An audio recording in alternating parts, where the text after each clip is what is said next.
I thought I'd seen every brand of crazy living out here in the high desert of Nevada, but nothing, and I mean absolutely nothing, prepared me for the morning. I found a massive steel gate welded across the only road to my ranch.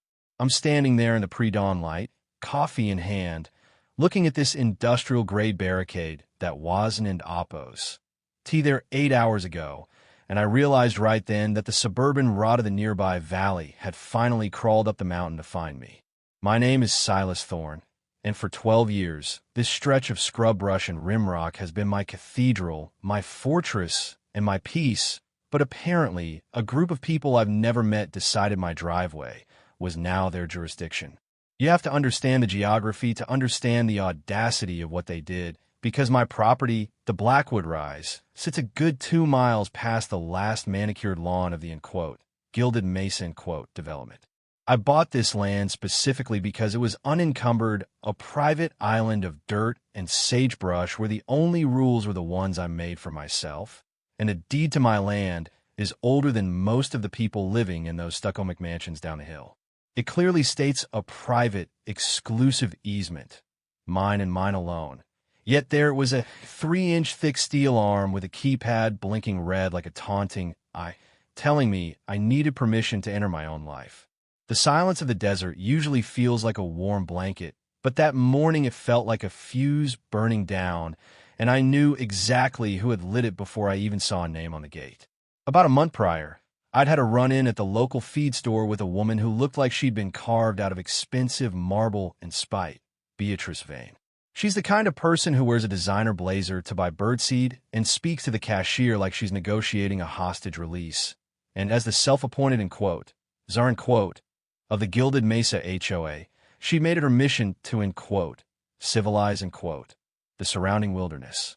I remember her looking at my mud-caked boots and my vintage Bronco with this expression of pure, concentrated pity, and she told me, right there between the hay bales and the motor oil, that my property was an unregulated eyesore that affected the aesthetic integrity of her community's horizon. I just laughed, told her the horizon didn't end Oppos. Belonged to her, and walked out, thinking that was the end of it. But in the mind of a woman like Beatrice Vane, no is just a request for a declaration of war. I didn't end Oppos. Touched the gate that first morning. Instead, I sat on the hood of my truck and watched the sun come up over the jagged peaks, feeling this cold, steady clarity settle into my bones. I called a man I've known since we were both skinny kids throwing rocks at rattlesnakes, Sheriff Miller Dusty Rhodes, and I told him he needed to bring his heavy-duty bolt cutters and a very large cup of black coffee. When Dusty pulled up 20 minutes later, his cruiser kicking up a long, golden plume of dust, he didn't end Oppos. He even got out of the car for a full minute. He just stared at the gate, then at me, then back at the gate, and I could see his jaw muscles working. He stepped out, adjusted his belt, and walked up to the steel post where a small, brass plaque read, "Property of Gilded Mesa HOA. Authorized access only." Dusty looked at me and said, "Silas, I've seen some grade A stupidity in this county, but this might be the first time someone's tried to build a prison for a man on his own land." We didn't end Oppos. Have to wait long for the main event, because Beatrice must have had a motion sensor alert on her phone, and about 5 minutes after Dusty arrived, a white Lexus SUV came screaming up the dirt road, fishtailing wildly as it skidded to a stop. She jumped out, her heels sinking into the soft silt, and she didn't end Oppos to even look at me. She went straight for Dusty, waving a stack of laminated papers like they were the 10 Commandments. She started barking about, security perimeters, safety ordinances, claiming that my road was a high-risk entry point for, unauthorized elements, and that the HOA board had voted to secure the, buffer zone, for the protection of their residents. Dusty just leaned against the gate, his arms crossed, and he let her talk until she was nearly breathless from the altitude and the outrage. Then he quietly asked her if she knew the definition of, grand larceny of property rights, or, criminal obstruction of a public-private way, Beatrice's face went a shade of purple I didn't know humans could achieve, and she shrieked that the law was on their side because they had a signed, compulsory integration agreement, from the previous owner of my land. Now, I knew for a fact that the previous owner was an old hermit who died in a bathtub and hated the government so much he didn't oppose to even have a social security number, so there was zero chance he'd signed anything with a group of people who argued about the color of mulch. I told Dusty to cut it, and as the heavy steel arm hit the dirt with a bone-jarring thud, Beatrice didn't oppose. T just screamed. She made a vow, right there in the dust, that she wouldn't, bankrupt my soul, before the month was out. The next 2 weeks were a masterclass in psychological warfare because the gate was just the opening salvo, and suddenly, I was receiving 3 or 4, citation notices, a day in my mailbox for things like, illegal sagebrush height, non-standard mailbox orientation,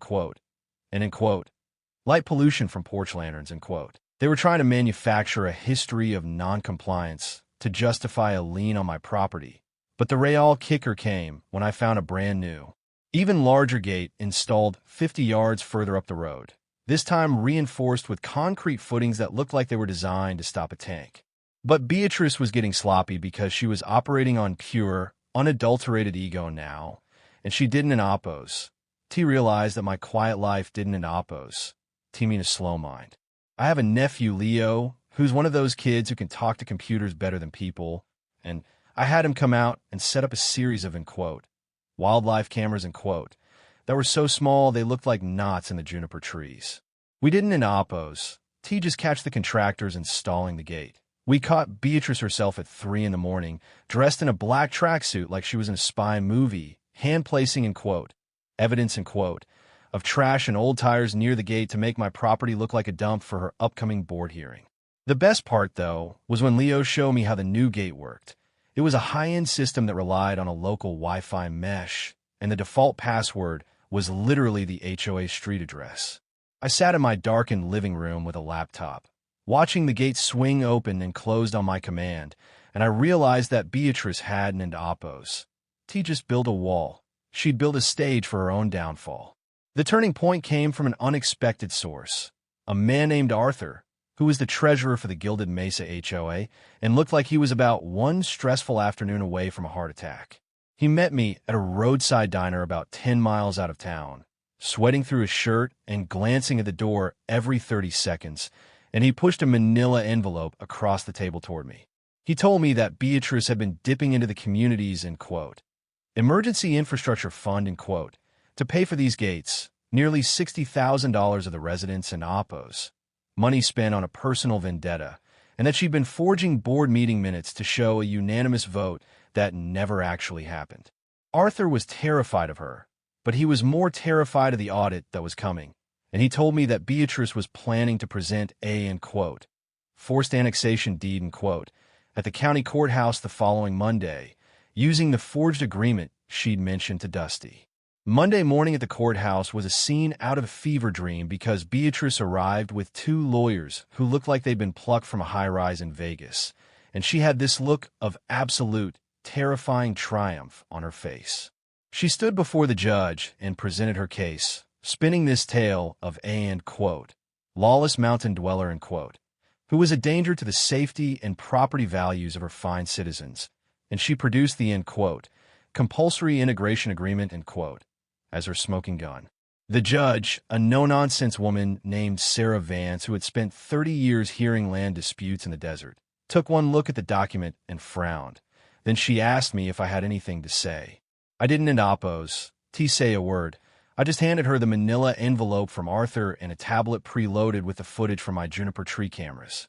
The courtroom went so quiet you could hear the hum of the air conditioner as the judge watched Beatrice Vane, in her black tracksuit, dragging a rusty tire through the dirt at 3 a.m., and then the judge looked at the financial records showing the stolen HOA funds. But the real, chef's kiss, moment was when the judge looked at the forged agreement and pointed out that the notary stamp, on it was from a company that didn't oppose to even exist until 3 years after the supposed date of the signature. The collapse was instantaneous and glorious. Beatrice started babbling about, the greater good, and community standards, end quote. But the judge cut her off with a gavel strike that sounded like a gunshot. The judge didn't and oppose. T just dismiss her claim. She ordered an immediate injunction against the HOA, referred the forgery and embezzlement evidence to the district attorney, and awarded me 3 times the cost of my legal fees and, end quote, emotional distress, end quote, from the harassment. Beatrice was escorted out of the room by a bailiff because she started screaming that the desert was, end quote, nothing without her, end quote. And I just stood there, feeling the weight of the last month finally lift off my shoulders. A week later, the white Lexus was gone from the valley and, end quote, for sale, end quote. Sign went up on Beatrice's house, which I hear was eventually bought by a lovely couple who actually like the sight of sagebrush and unmanicured horizons. I'm back on my porch now, the sun setting in a blaze of purple and orange that no HOA could ever hope to regulate, and the only gate on my road is a simple wooden swing gate I built myself. Not to keep people out, but just to let the world know where my peace begins. I've been thinking a lot about why people feel the need to fence in the world around them, why they're so afraid of a little bit of dirt and a lot of silence. And I've realized that some people can't stand a space they can't control because it reminds them of how small they actually are. But out here, the land doesn't and oppose. Take care about your blazers or your board meetings or your forged signatures. It was here long before us, and it'll be here long after we're gone. So, I want to know from you. Have you ever dealt with someone who thought their rules applied to your life just because they had a title or a loud voice? Do you think there's ever a, end quote, greater good, end quote, that justifies stepping on a person's private rights? Or is the, end quote, safety of the community, end quote, just a fancy mask for people who want to be tyrants? Drop a comment below and let's talk about it. Because in a world that's constantly trying to build gates around us, maybe the most radical thing we can do is keep our roads open and our boundaries firm. Don and Oppos. Forget to hit that like button if you think Beatrice got exactly what she deserved, and subscribe for more stories from the high desert where the truth is usually buried under a little bit of dust. Would you have handled it differently, or would you have let the gate stay up just to see how far she'd go? Let's get into it in the comments.